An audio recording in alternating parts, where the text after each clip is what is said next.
Hey everyone, we're going to talk about financial aid today. Too often, families don't start thinking about it until they're in the middle of it. And there's so many misconceptions about financial aid. I thought it'd be a great time to talk to parents of sophomores and juniors. You know, winning the game of financial aid is often just knowing how it's played, better understanding everything that goes into financial aid, what that term actually means, so that you can make the right decisions now and going forward with your child to make sure that you set yourself up for the best outcomes, for the most additional money. So we're going to talk about financial aid today. And hi, Susie, I see you're watching. Thanks for joining us. So I hope that you guys all get something out of this. And please, hi, Natalie. I hope you drop comments with any questions, and I'll try to get to them as we're talking about this, so that you can really gain a better understanding. And of course, the replay will always be available for you to go back and listen to, share with your child, share with your spouse, so that everybody is on the same page when it comes to financial aid. So a lot of times when people use the term financial aid, they mean free money, money like grants. When they're talking about financial aid, they often think just in terms of what they're going to get. And so they're not talking about loans or scholarships. So let's clarify. Financial aid is actually an umbrella term.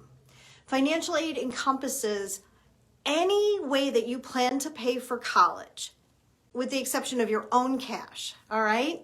So let's talk about what that could look like. Financial aid the whole process starts with you filling out what's called the FAFSA. FAFSA stands for Free Application for Federal Student Aid. It's a free application. It's an online form that you're going to go in and put your personal information in. You're going to connect it to the IRS database if you have filed taxes in the previous year. If your child has also filed taxes in the previous year, they will also connect to the IRS database to retrieve that information. They're going to also ask you about money you have available. They want to talk about initially liquid cash. Liquid cash is your checking, savings, cash on hand. Obviously, the less you have, the more likely you are to obtain additional funds from the government. The more cash on hand, the more money you have to write checks to college. It's that simple. So in this financial aid umbrella, you start with the FAFSA, you fill out that form, and at the very end of that form, as you hit submit, a number comes up, and that number is called your expected family contribution. It's known as the EFC number, expected family contribution. The higher the number, the more they expect you to be able to contribute, hi Pam, to your child's education. So let's talk about this. If the number has several zeros at the front of it, and then it says 6940, they expect that you can afford to pay $6,940-ish. And I say ish because the Ivies are great at bringing you down right to that number. Outside of the Ivies, schools really kind of take a little bit more leeway to that. But that's what they're looking at that you can afford. Now, let's be realistic about this. Often I'll see families who have an expected family contribution of, let's say, 0028780, which means they can afford to pay $28,780 for 1 year of college. And families are like, there is no way I can pay. We don't have that kind of money. And clearly they don't have liquid cash of that type of money just laying around. That dollar amount is calculated on what is the amount of debt you can afford to service. In other words, you can afford payments on a student loan of $28,780. That's not what people are looking for. And so if you wait till you're filling out this form to realize what your EFC is, your expected family contribution, you may suddenly be shocked at what that looks like.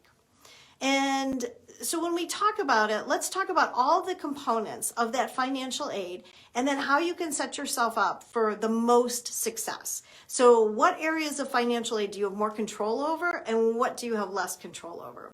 So the first thing, we have an umbrella form that we actually use. We created, and if anybody wants it, I can send it to you all filled out. Or I'll actually, you know what, I'll post it in the group later today. The first thing, I feel like there's two sides to the umbrella, and we have them kind of mapped out. The first side, the left-hand side, we're going to talk about the free money. The money that you want to see, the money where you want, you know, give me as much as you can, grants and additional opportunities. So grant money is very, very limited. They increased the amount of Pell Grant, that's your government federal grant money, this year to $6,495 for the year.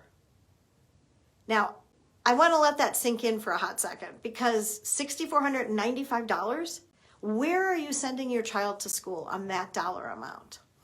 But here's the even more startling thing. They base how much of that $6,495 you get on your EFC number.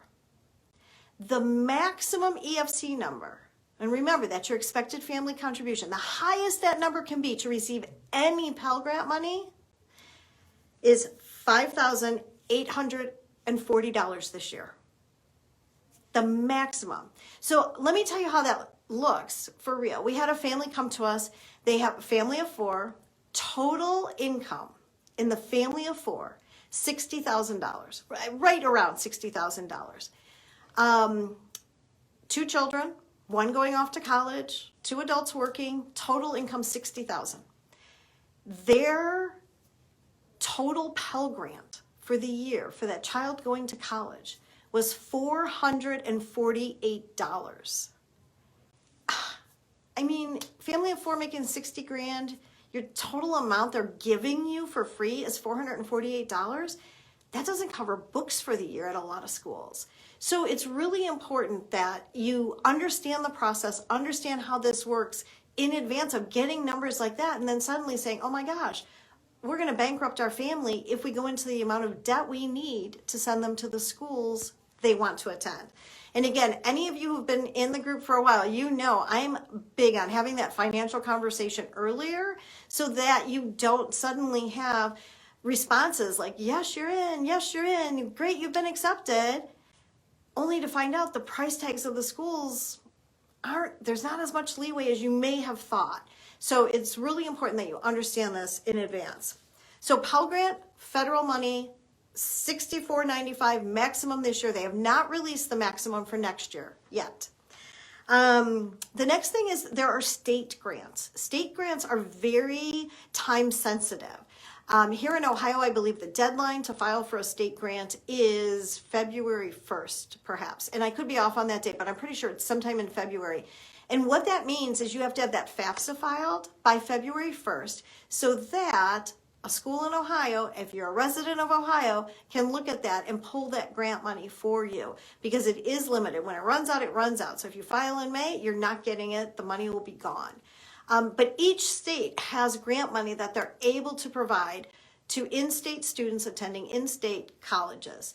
And timing, again, makes a difference. The financial aid offices at the schools you're thinking about attending, or a quick Google search, or our help, we can help you determine what those dates are so that you can make sure you don't miss out on any of that money. So there's federal money, the Pell Grant, then there's state grant money.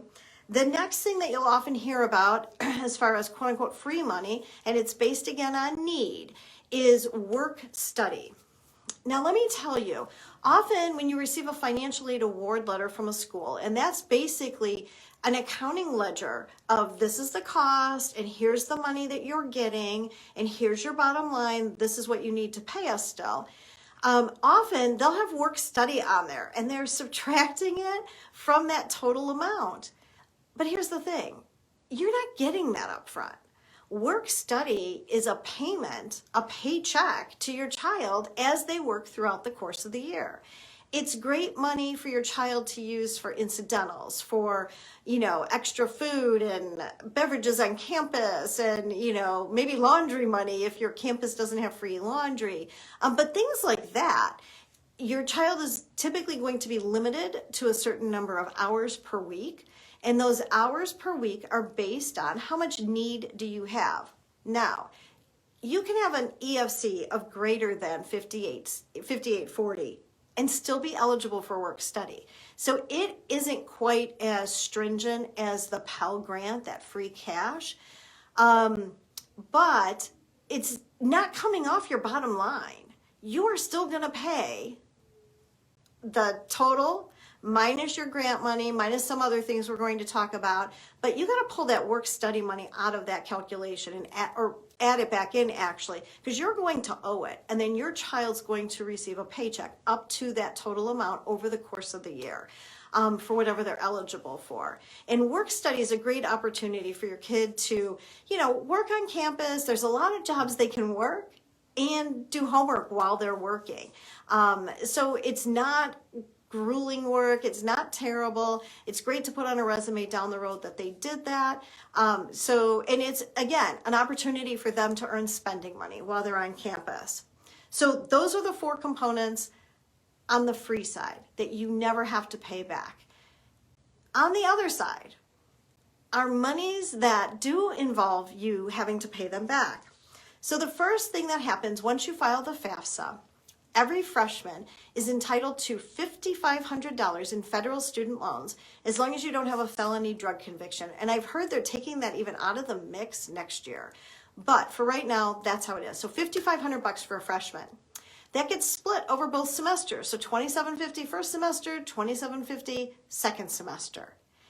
That's it. The interest rate on the unsubsidized portion this year is 3.73%.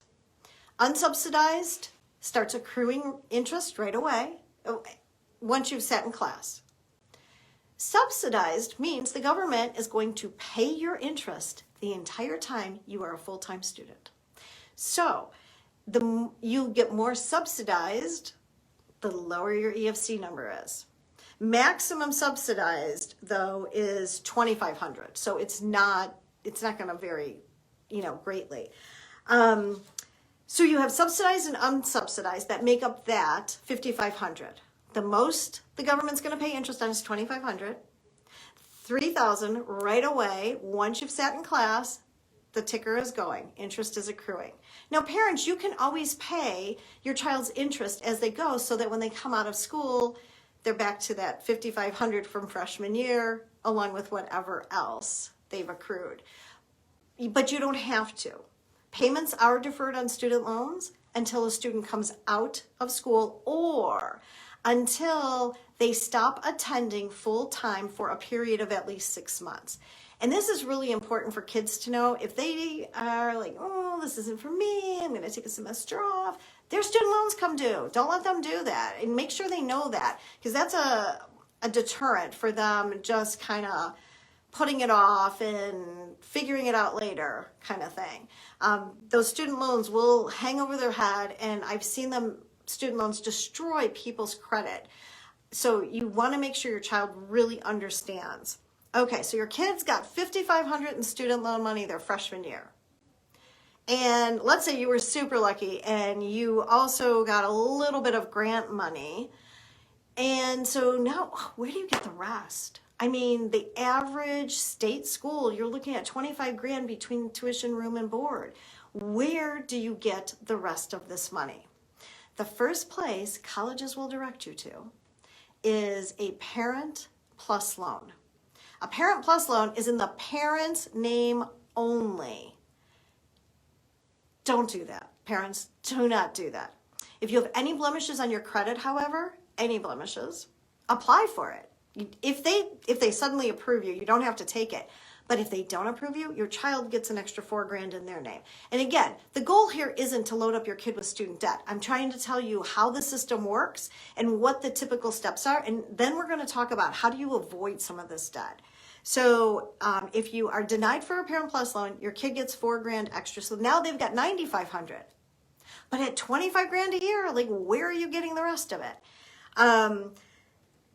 The next thing that you have to think about is, what is the level of school? Oh, well, wait, let me step back for a second. So if you're not doing a Parent Plus loan and you really do need the funds to make this work for your child, what are you doing?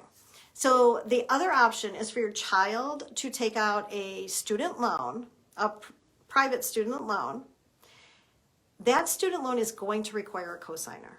The federal government, that $5,500, does not require a cosigner. Or if they got the $9,500 because you were denied the Parent Plus, does not require a cosigner. Beyond that, anywhere else you apply, the child needs a cosigner. The cosigner does not need to be a parent. It can be anyone who has good credit. That's what they're looking for. There's a lot of different options out there. There are some options where if you get A's for a semester, they lower your interest rate by 0.25%. So it's definitely something. Google student loans. You'll get a ton of different opportunities to see like what fits your family best, what works best for you. So let's say that you really don't want to incur all this debt. Your kid's a sophomore or a junior. You're like, wait a second. You're telling me there's like not really that much free money out there? Not from the government, not from your state, not even from your school unless you really have a need, or, and here's the big or you earn merit scholarships. And merit scholarships are part of financial aid. I mentioned the financial aid award letter you'll get from your school once they've been accepted.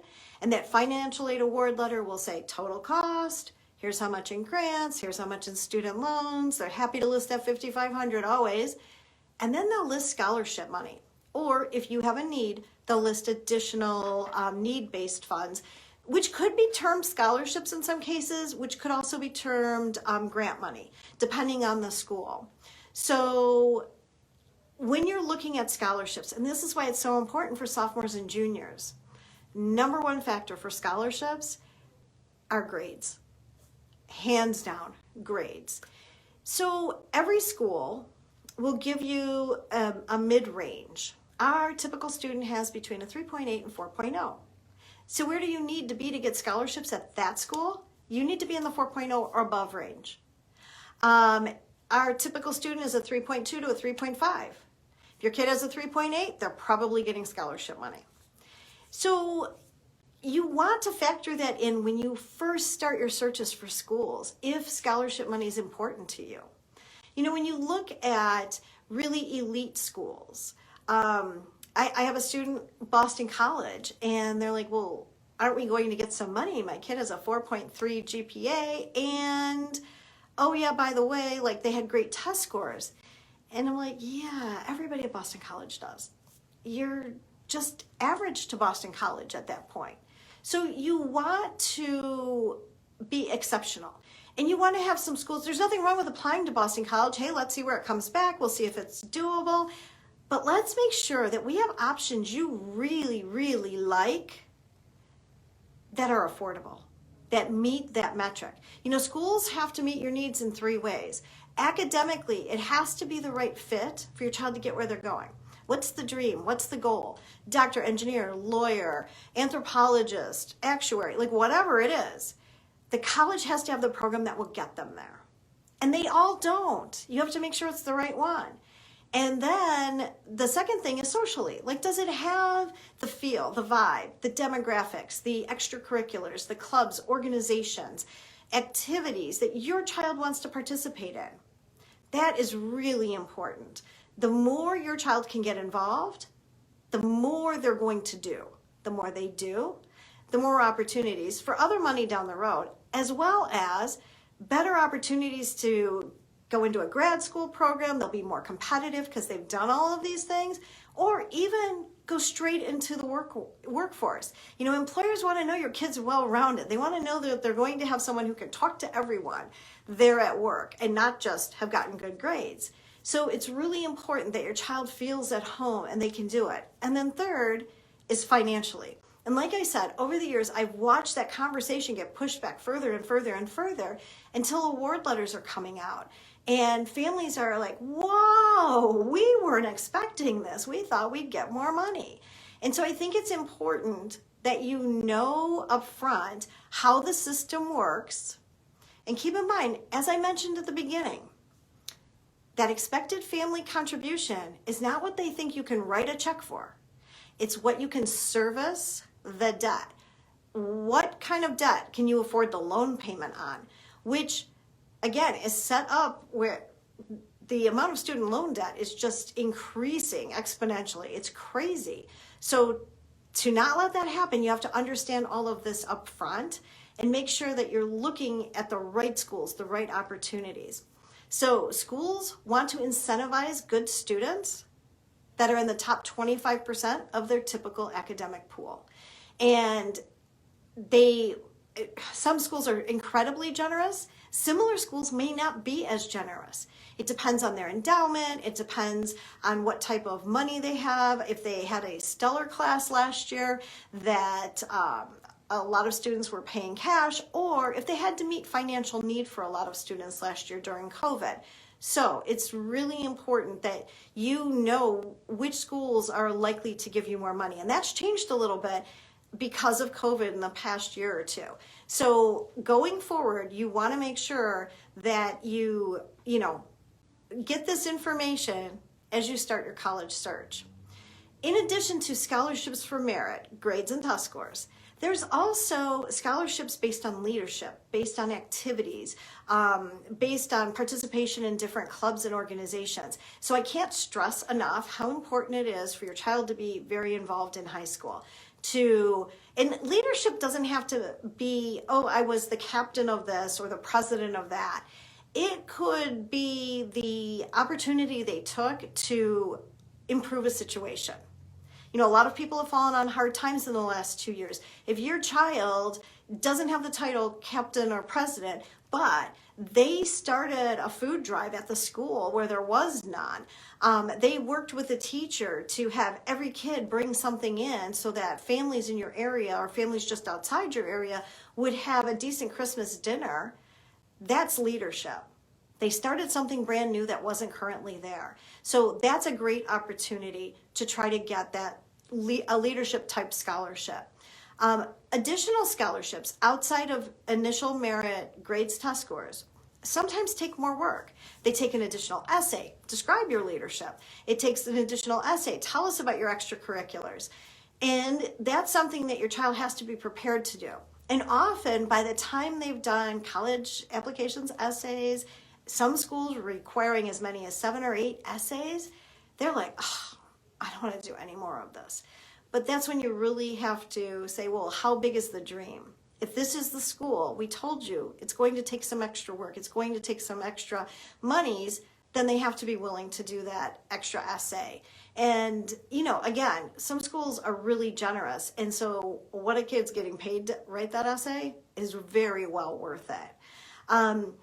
So it's important that, again, you're thinking in terms of people have this misconception that the government's handing out grant money, or, oh gosh, we don't make that much, we're going to get money.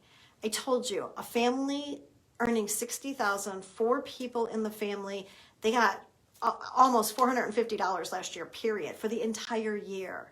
So the money is not as prolific as many people think. There is not as much being put out there as most people think.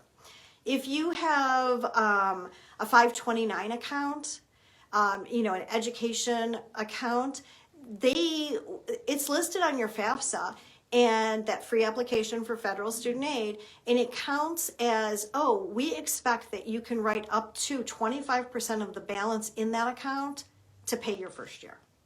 So, take advantage of the tax savings you have on that 529, use it for education. A lot of people are like, oh, I'm getting dinged because we have a 529. We're being penalized. You're not being penalized. That's what the money was saved for. And you're not being penalized either, because chances are, even without your 529, if you've had the ability to save that type of money, chances are your family is not going to qualify in that Pell Grant round anyways. When we talk about what that money looks like, expected family contribution of well under $6,000. So I'm hoping that you understanding the financial aid piece helps. And I hope you can see how important grades, test scores, and additional activities are. And those activities, again, can't stress enough, they don't have to have a title. They just have to have been, very integrated in the starting of whatever the group is, in the processes, in the amount that they did for the group. They can show leadership without having that name there. But you want to make sure you're documenting all of this. Kids tend to forget what they did. They tend to minimize what they did. And often they've done a lot more that could qualify them for scholarship money than they recall. So parents, make sure you're writing it all down. Anything that they participate in, what they've done, extra, things they've taken on and really tried to help the community, help an organization, anything like that. The more unique, the better. Because that often stands out. But again, with grades and test scores being so important, you really have to make sure that your kids understand the expectation.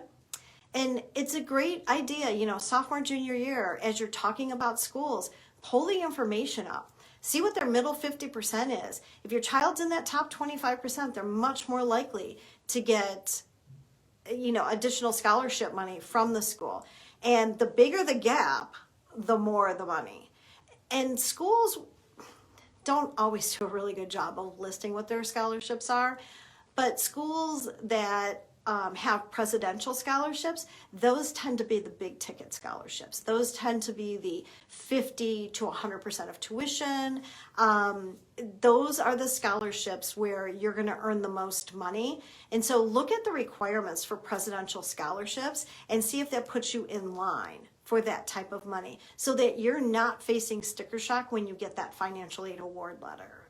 So I hope it helps. I hope you understand how limited the free money really is and what an emphasis schools put on grades, test scores, leadership, and so forth. They're looking for that great student who is going to raise the rest of the students on their campus. And they're going to incentivize those students. So really important. A great resource. We can be a great resource for any of that information if you're on it. I'm not a big, huge fan of Niche. A lot of people really like that website. I don't find it to be as accurate. College Data is the website I like a little bit better. Their information tends to be a little truer on what that middle 50% is, so that we know what the top 25% looks like for students, and we can more accurately predict where they're going to get money. So something that we do a great job of, because with our acceptances this year, I think I heard the other day, we're already over $8 million in accepted scholarship money. And that's a phenomenal number. And let me tell you, December, there's going to be a ton of acceptances in the next 2 weeks, because there's a lot of schools that wait till December 15th, all the way till the end of the month, or January 1st, to release their acceptances.